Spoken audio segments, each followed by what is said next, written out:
Do you want too much from your marriage? That's what we're talking about today. Are you hearing from someone in your life telling you that you do, and so you're questioning this whole thing? This is where I want to start. Do you? Do you think that you do? Right? Do you think that you want too much from your marriage?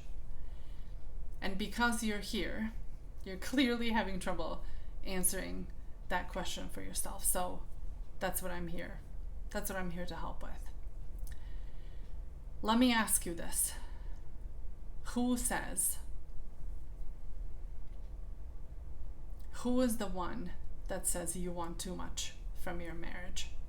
Who is the person that's suggesting to you that you want too much from your relationship? Here's why I asked that question and what I want you to know.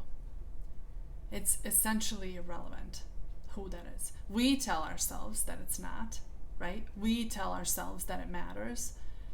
But reality is, whoever it was that just said that to you, who just suggested to you that you want too much from your marriage, is irrelevant.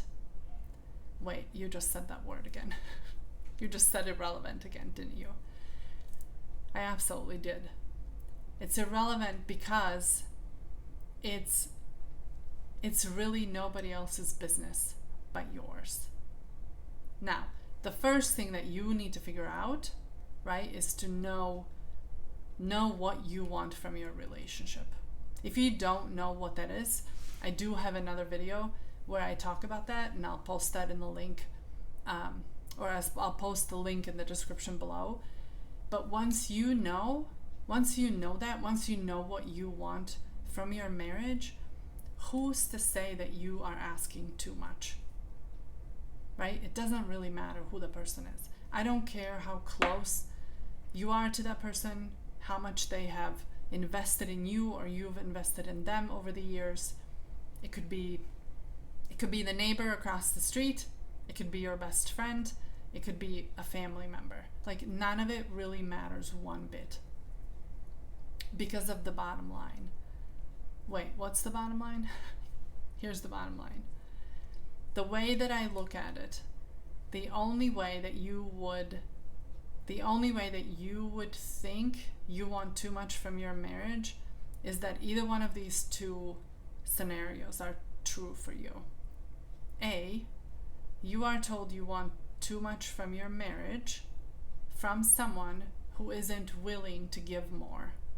And that someone is likely your husband or your wife. Or you see other relationships, you see other people's marriages, right? You look at them and you're like, that just wouldn't meet my criteria because of whatever they're lacking, right? Here's why the bottom line matters. If this other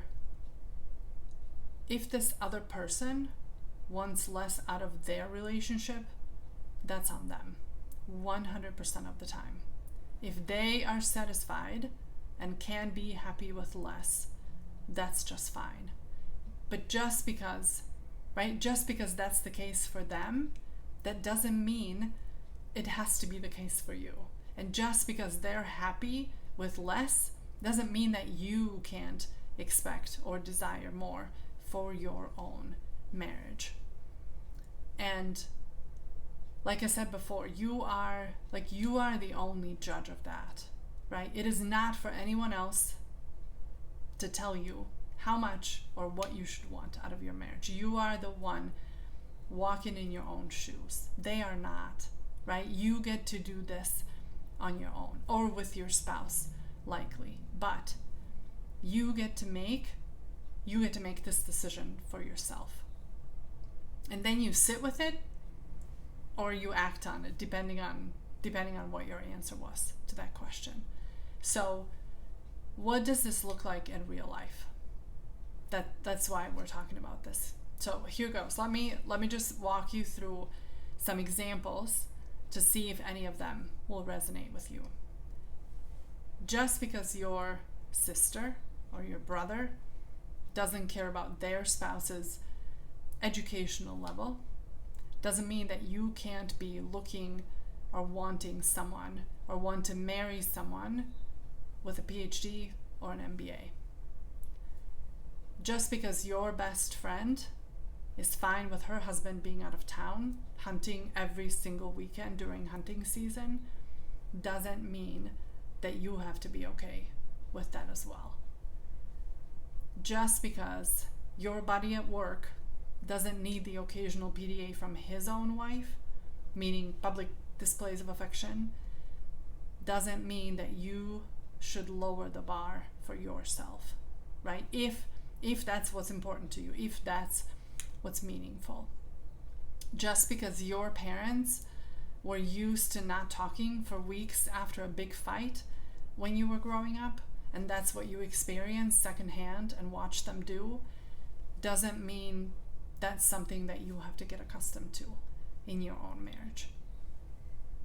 Do any of these resonate?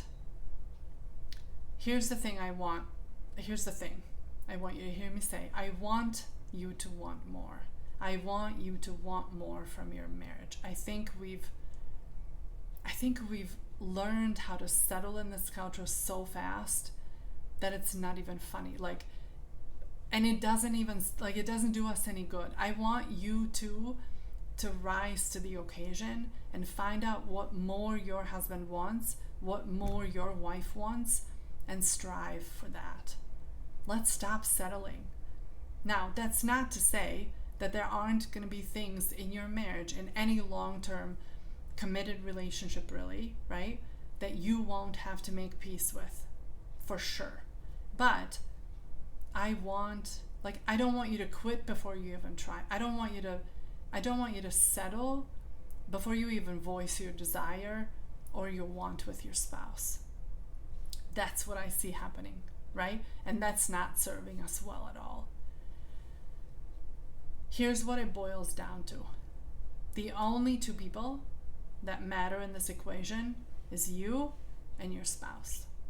Whatever kind of feedback you're getting from whomever it may be, just leave it on the side of the road. This is for the two of you to figure out. And here's the good news. Once you have it figured out, then you know exactly what you're looking for and what you're not, right?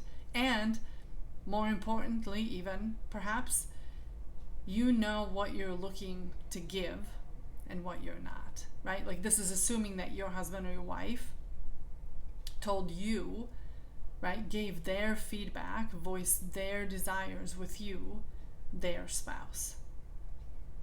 Does that make sense? Here's what I want you to know. This one is this is something that maybe you're gonna want to write this down.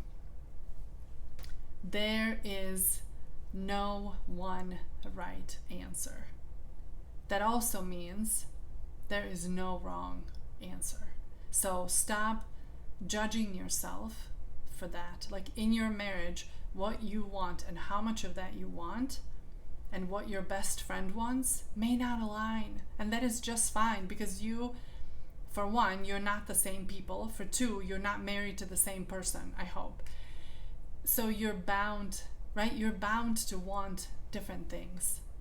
So stop looking for some universal book of permission slips, right? When it comes to what you want or how much of that you want for your marriage. It doesn't exist. You get to decide what your lineup is. It's that simple.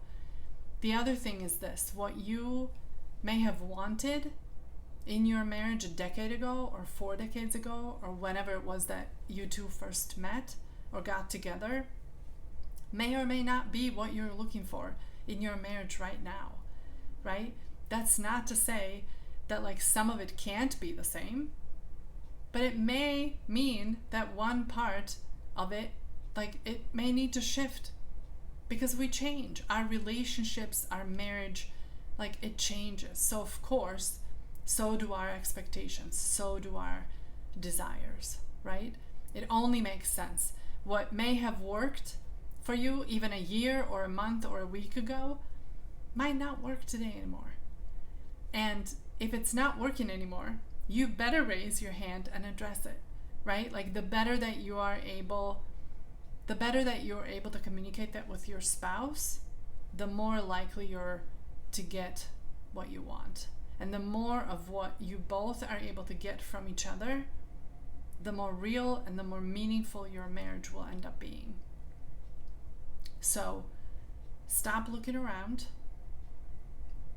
Stop obsessing and overanalyzing and triple checking. Treat the rest of the world as if it were non-existent, like it's just you and your spouse. How good can you make it for the two of you? It doesn't have to work for anyone else. How good can you two make it? Make your marriage. What are you willing? What are you ready to change so that more of those needs and wants, like on both of your sides, can be met? That's my invitation for you. And if you don't know yet, right, if you're still struggling with that initial portion of this question or of this conversation, meaning you don't know what you want from your marriage, what you would like, I'll leave the video where I talk about that piece of it pinned here, and I'll see you in there.